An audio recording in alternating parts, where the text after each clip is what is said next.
Fala, ladies and gentlemen, como vocês estão?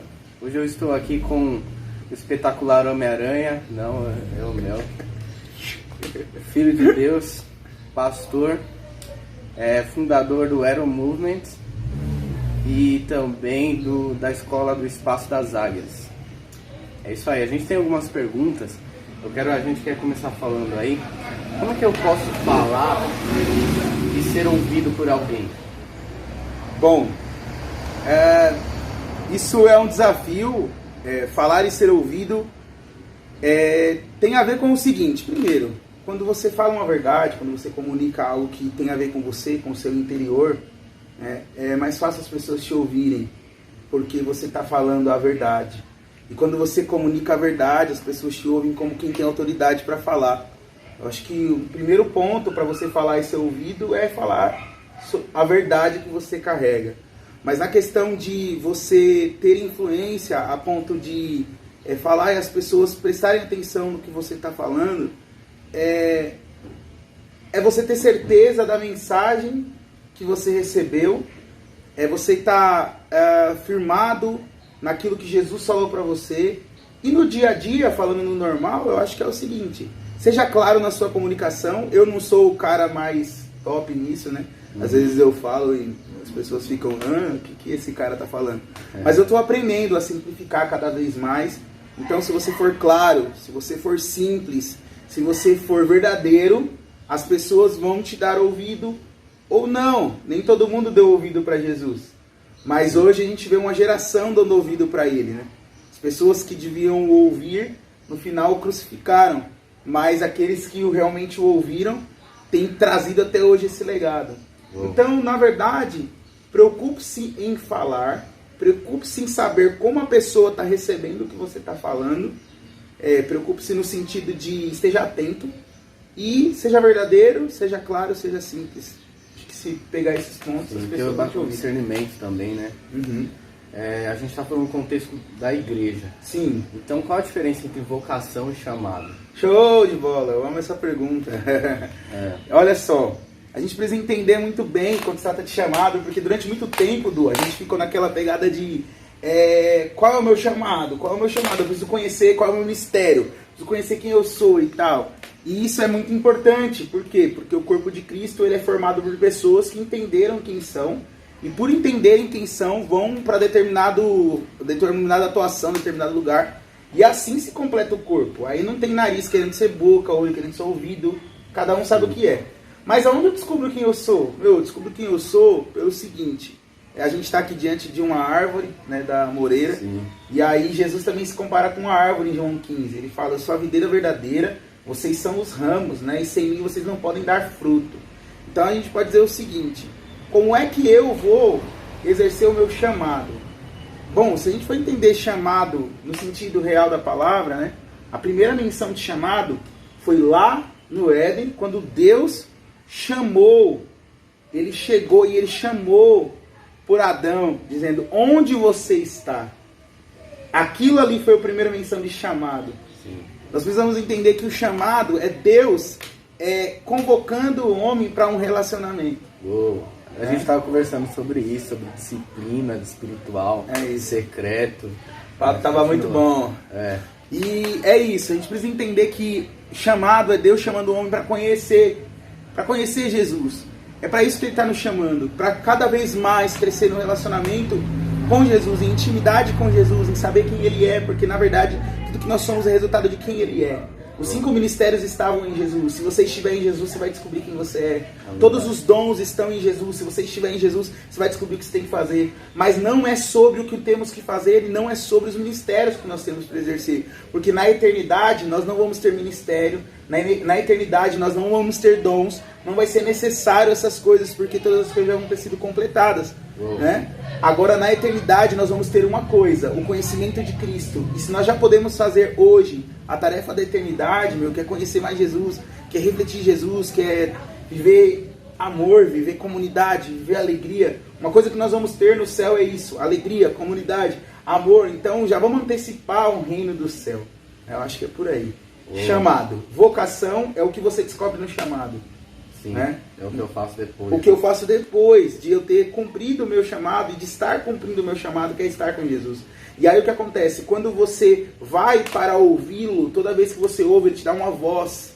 E essa voz é o que nós chamamos de vocação. Vocação é você dar ação à voz. Né? Então, você dá ação àquilo que você ouviu, você passa a transmitir aquilo que você se tornou, né? Porque esse é o princípio. Você fica com Jesus, se torna como ele, e depois você passa a manifestar aquilo que você descobriu com ele no secreto.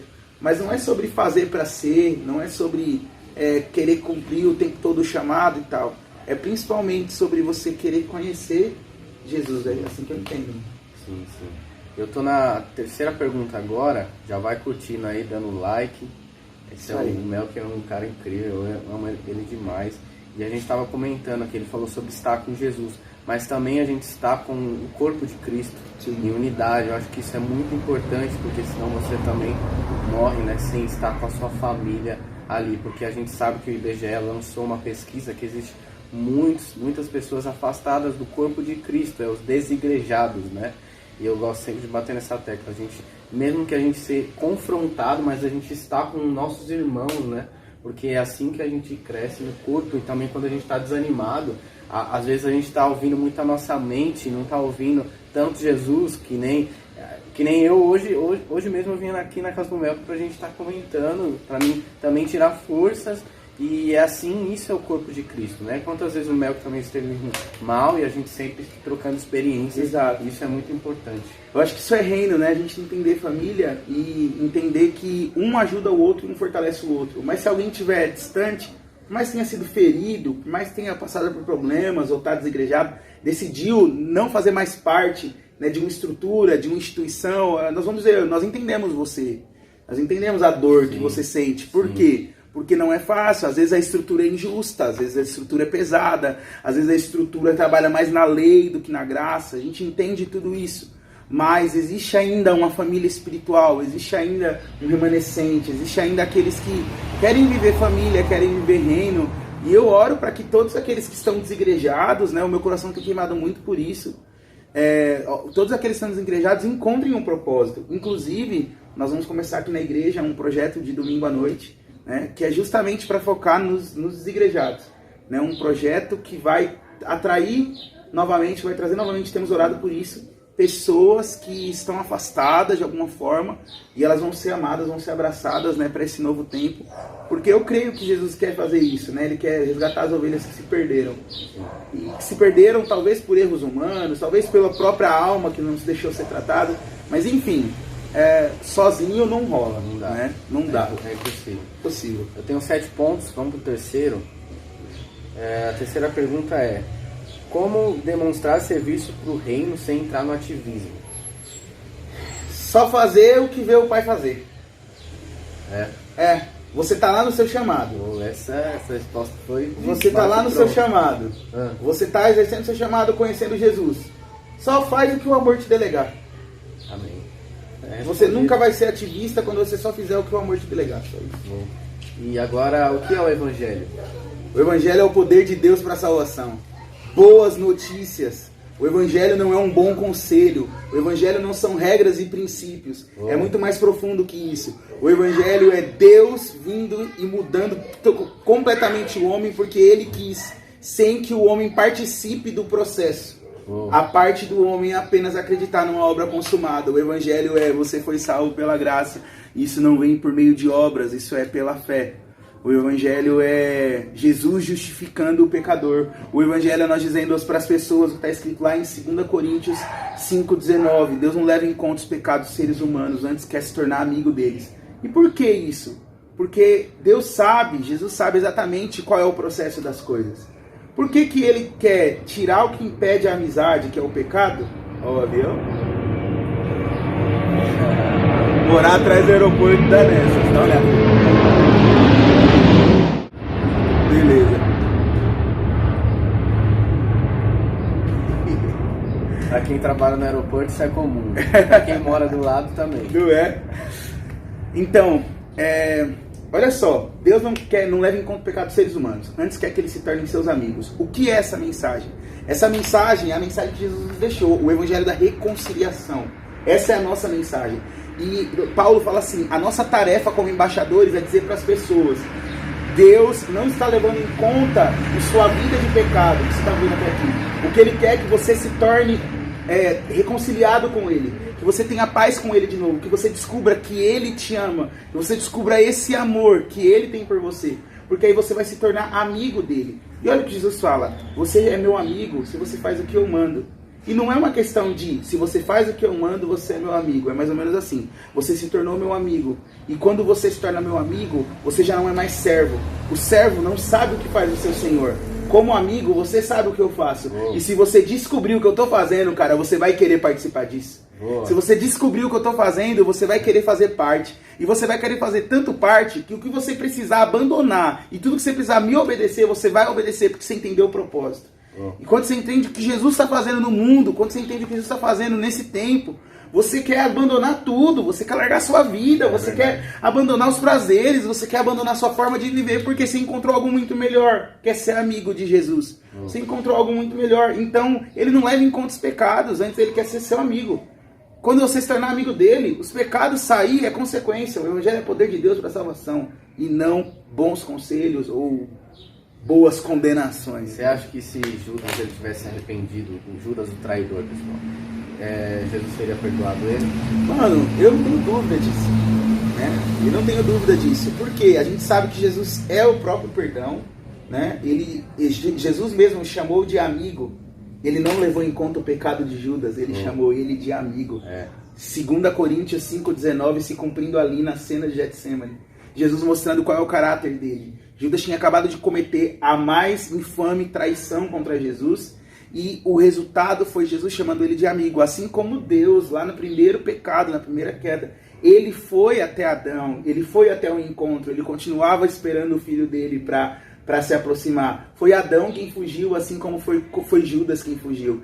Então a gente precisa entender qual é o coração de Deus em relação a isso, né? Deus, ele sempre vai querer a sua amizade.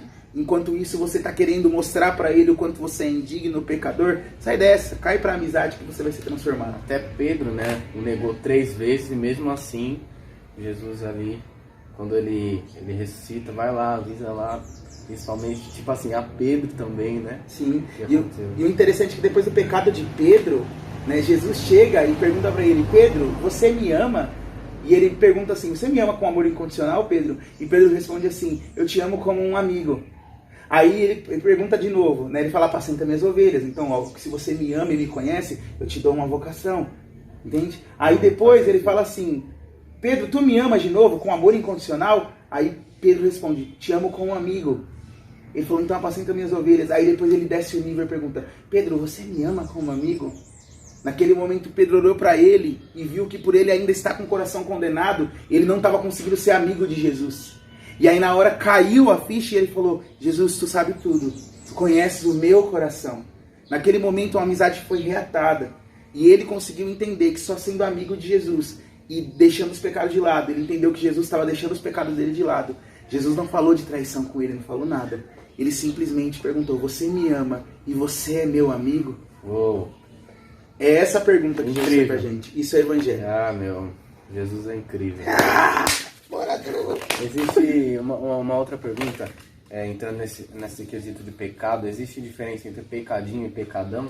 Não, pecado é pecado, né? O pecado é a transgressão da lei, né? E aquele que morreu para a lei, morreu para o pecado. Como assim? O que é o pecado? O pecado é aquilo que nos afasta de Deus, aquilo que é o contrário à vontade de Deus, é uma iniquidade, é uma distorção de comportamento, de caráter, de identidade, de princípio e tudo mais. Então, pecado é pecado. Existem pecados que vão ter consequências mais graves que outros pecados, mas diante da justiça de Deus, o pecado se tornou um só, não crer no Evangelho. Diante da justiça de Deus, o pecado é não crer no Evangelho. Porque crer no Evangelho te livrará de todos os pecados. Agora, não crer no Evangelho, mas tentar ter uma vida reta, é ser um pecador infame e terrível. Você então é 100% santo, né? sarado, mas também você é pecador. É tipo isso, né? É, um paradoxo, você, você fica, meu... Mas você foi assim? salvo no seu interior quando você creu no Evangelho.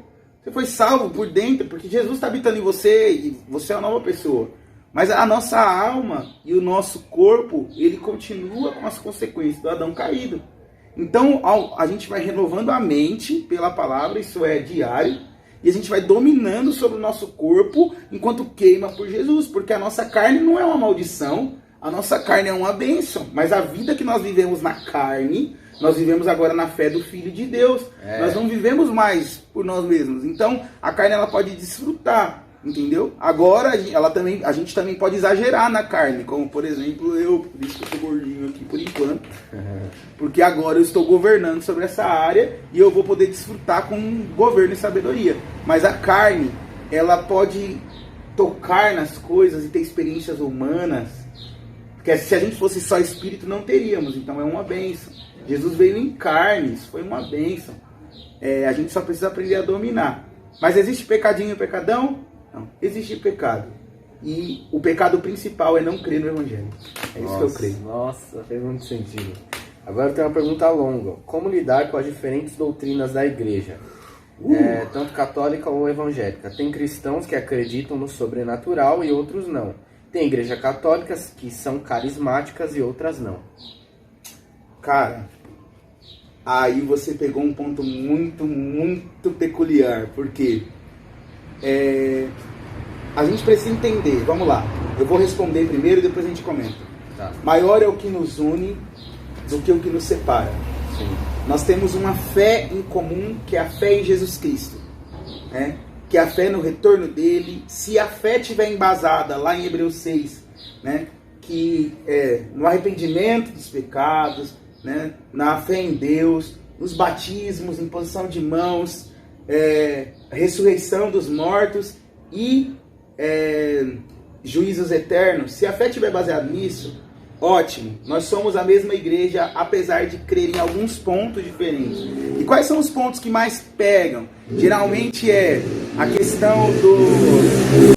Pedi pro Du aqui para poder comentar com vocês algo que vai acontecer agora. O Espaço das Águias, a escola que a gente tem, ele está retornando para o presencial, com todos os cuidados em relação ao Covid, enfim. Nós, do Espaço das Águias, estamos iniciando 2 escolas. A escola profética e a escola de adoração. A escola profética e a escola de adoração está sendo uma preparação para a vinda de Jesus. Eu creio que o Senhor está levantando um exército de adoradores e um exército de profetas. Uma nova geração de tangedores e de profetas. Tangedores e profetas aqueles que trazem a revelação de Jesus. A gente vê lá em 2 Reis 6 que o profeta pediu um tangedor. Quando esses dois se juntam, as coisas fluem como precisam fluir da vontade de Jesus. Então eu quero convidar você para fazer parte da primeira aula, da experiência, né, no dia 24. O Du vai deixar o link aqui na descrição e você vai poder clicar e se inscrever. Vai ser aqui no Pimentas, no Ministério Aliança, Rua Muribeca, 193, se não me engano. E agora que eu não lembro? Vai estar escrito aqui, ó. É isso aí, vai estar aqui embaixo, tá bom? Na descrição do vídeo.